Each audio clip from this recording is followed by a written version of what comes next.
معزز ناظرین، السلام علیکم ورحمۃ اللہ وبرکاتہ۔ آپ دیکھ رہے ہیں اردو اسلام۔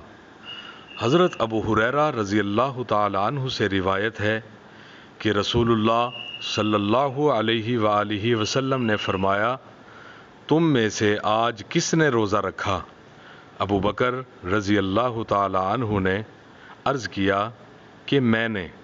آپ صلی اللہ علیہ وآلہ وسلم نے فرمایا، تم میں سے آج کس نے مسکین کو کھانا کھلایا؟ ابو بکر رضی اللہ تعالی عنہ نے عرض کیا، میں نے۔ آپ صلی اللہ علیہ وآلہ وسلم نے فرمایا، تم میں سے کس نے آج مریض کی عیادت کی؟ ابو بکر رضی اللہ تعالی عنہ نے عرض کیا، میں نے۔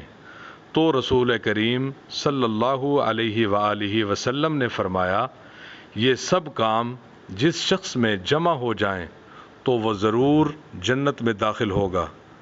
مسلم کتاب الزکاة۔ معزز ناظرین و سامعین، اگر آپ کو ہماری یہ ویڈیو پسند آئی ہے تو ویڈیو کو لائک کر کے ہماری حوصلہ افزائی کر دیں۔ چینل کو سبسکرائب کر کے گھنٹی کے نشان کو ضرور دبا دیں۔ کمنٹ باکس میں اپنی قیمتی رائے سے آگاہ کیجیے۔ شکریہ، جزاک اللہ۔ السلام علیکم ورحمۃ اللہ وبرکاتہ۔